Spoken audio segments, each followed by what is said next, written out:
So it's the end of the night and I have some laundry that I have completed, but I didn't get to folding it, so now I'm going to do that. So your kitchen can be used for other multiple purposes, just like in van life. So here's a big container of clothes. So the first thing is I'm going to sort. So I'm going to take my clothes and I'm going to go, okay, this is a sweater. This is another sweater that needs to be hung. These are pajama pants. This is something to be hung.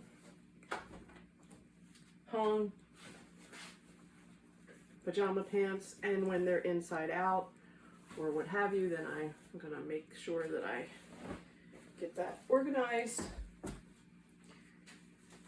Masks, socks, tank tops,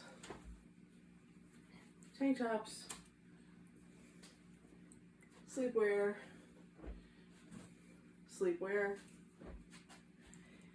shirt to hang, socks, pajama pants, and now we get into some towels. So when I have the towels, as far as bath towels, I just use white towels. It's just something that I prefer. I think it's easier to just, have towels, bleach them, what have you, when you're in a home environment, when you're having guests and Airbnb and all that. It just makes sense to have white, so that's what I have. So I'm just, again, going through and this whole pile of towels. So anything, I have a system, so if it's a regular kind of towel like this, I tend to buy towels that have a little loop so that I can hang them. Also in van life, I like having loops to hang towels so they can dry easy. So these are just tips that I've come across. I really love these flour sack. They're very lightweight dish towels, and I use them within the kitchen. So they're great for multi-purpose, and again, great for van life because they pack very thin. So again, washcloths and hand towels and other towels, and I just continue to go through this pile. And I am not going to bore you with the details, but let's talk about laundry. Not just dirty laundry and clean laundry, but there's something I was listening on a podcast today, and the podcast was talking about hate. And it was also sharing about how, we can just kind of be hating on others and talking badly about others, and whether we mean to or not, many of us do it. And it's just a really good practice to stop yourself and look at the, quote, dirty laundry that you have in your life in terms of your mouth and in terms of your mind, and think about how you can, clean up your act. So I thought about that, and I thought about friendships and relationships in general, business relationships, and sometimes people are going to say things about me that they don't like me, or they don't like the way that I do things. They don't like my philosophy. They don't like the way that I comb my hair, whatever. There's always going to be people that don't like you and that are going to hate on you. And with social media, that some people are going to say nice things and some people are not. And when it really comes down to it, you have to make a choice at the end of the day about how you're going to respond and how you're going to live your life. And I can just say this from this whole topic of hate. Hate really takes away a lot of precious energy. And I just really don't like to be in that headspace of not liking on people. And at the same time, when you're trying to, attract a certain audience and you're trying to share some insights or specifics for that particular group of people, sometimes it is helpful to be specific. So here's the deal. I'm not perfect, and I don't know anybody really who is perfect. The only perfect person that I know is God Almighty and His Son, Yeshua, Jesus Christ. That's really the only perfect person that I know of that has walked this planet and lived a pure life. We all do the best that we can, but at the end of the day, what are you going to do with hate? So, I say that you might want to just look at what you're projecting on someone else, because at the end of the day, people are people. People are human. And humans have, different realities and different mindsets and different belief systems. And I'm not going to be able to make people agree with who I am or what I'm about. I'm just going to attract other like-minded people that are like me or that can resonate with me. And that's where it's going to start. I also have known that over the years, I have had friendships with people that were vastly different from me in their belief systems. And for many years, I have been friends with several different kinds of people in different realities, and my quote Christian friends or my quote Jewish friends would be like, why are you friends with that atheist? Or why are you friends with that Muslim? And the reality is, I see people as people. And I think that if more of us could understand that and practice it, I think we'd have a much better reality. However, when it comes down to it, we all are going to have our preferences, and we're all going to have our ways of doing things that are different than other people. And I think specifically, again, and with a lot of the things that I put out on the internet, and specifically in terms of relationships and communication skills and those types of things, when you're in a relationship with someone and you really are agreeing to be on the same page and you're agreeing to build a future together, it really is important that you're being honest and that you're creating a future together that really is going to, merge together in a healthy way so that you can build a proper foundation. And right now I have an empty basket and folded towels. Now I'm going to keep going as I chat with you. So it comes down to, I'm not going to be able to make somebody,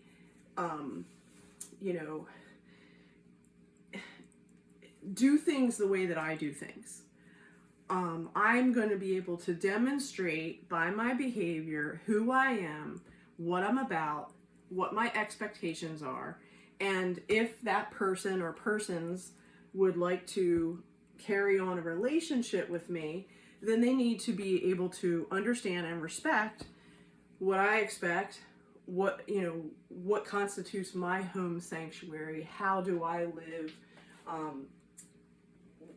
what's important to me, so that I can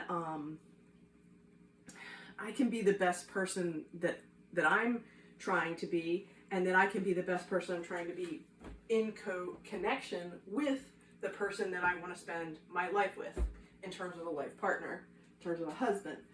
And I can sit here and I can tell you, and people are saying, you seem like you really have a lot of hate. No. You have to understand something.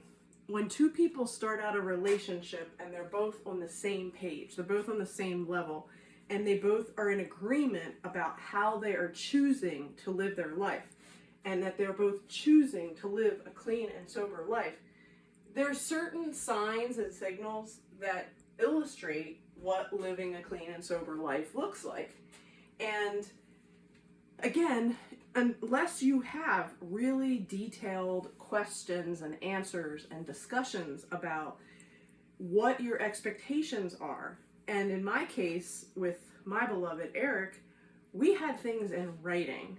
We had agreements in writing about who he was choosing that he wanted to be, and who he was becoming, what struggles he had specifically, and what he wanted to do to change his behavior. And he was demonstrating that this is his support system, so that he can continue to change his behavior and become a better person one day at a time.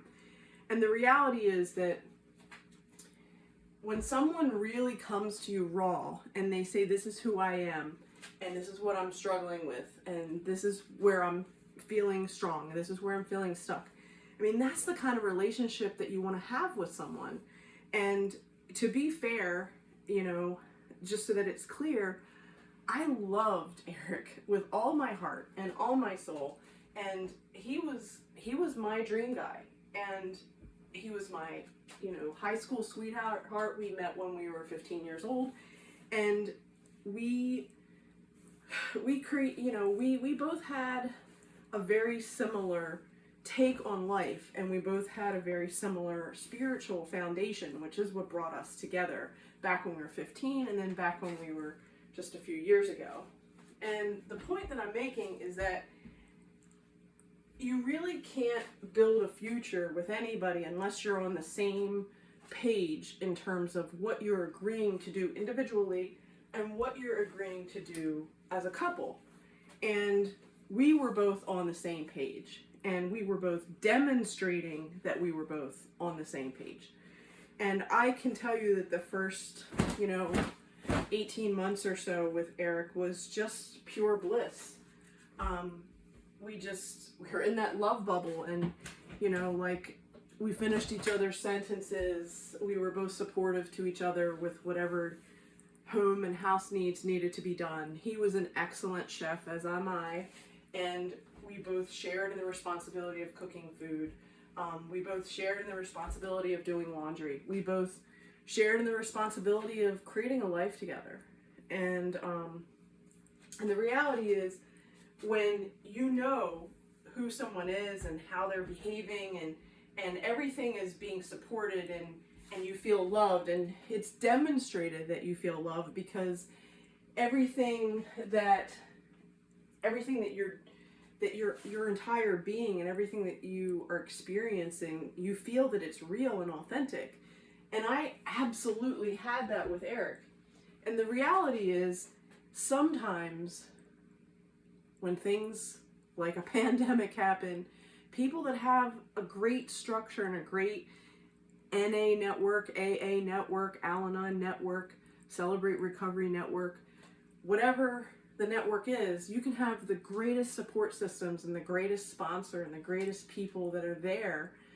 But when you slip, the problem with addicts is that they don't want to tell the truth. It's so hard for them to just put it out there that they made a mistake again. And so they hide it. And that's the problem, because usually addicts are, kind of drawn together with their exact opposite. And I'm an empath, and I'm very empathetic and a giver. And so, we would, go back and forth. That's, opposites attract. The point of the matter is that when someone is struggling and you don't know that they're struggling, and they're giving you the appearance that they're fine, but really things aren't fine, but you don't know they're fine because they're hiding them so well, because they've conned themselves for so long, that it's just wow, and sometimes these things don't become discovered until it's too late, or until the person is gone. And sadly, that's my story. But what I want to share with you is that if you are someone that is in a relationship with someone who is an addict, or is an alcoholic, or has some kind of, issue that they're struggling with, that there are many ways that you can be supportive, and there are many ways that you can set healthy boundaries for yourself so that you can live a satisfying life. And, through this whole process of him in and out of treatment centers, I had really strong boundaries with him about, this is not acceptable, sign here. This is not acceptable, sign here. If you do this, then this is going to be the consequence. If you do that, this is going to be the consequence. And sometimes I made decisions like that with a financial, if you will, penalty. And what I'm getting at is that sometimes you have to do certain things that are outside your comfort zone to help someone who doesn't have those skills to understand what's appropriate behavior and what isn't. And in the end, people are going to do what they do. I have no control over anyone. I only have control over myself, my mind, my words, my actions, my behavior, my patterns. And my hope is that some of what I'm saying makes sense to somebody out there. So for right now, you can see that all the laundry is folded. My towels are ready. I'm going to carry them into the bathroom. My sleepwear is folded, ready to be put in my dresser in the bedroom. And some of my hanging sweaters and shirts are going to be hung in my closet. So it only took a few minutes. The task is complete. The laundry bag is empty. And this peace of mind that something is completed, I'm going to put all this away right now. So again, I wake up to a fresh, clean kitchen. So I hope you enjoyed this. If you have any questions, please direct message me or contact me at my website, AnnHighland.com. Have a great night. Good night, everybody.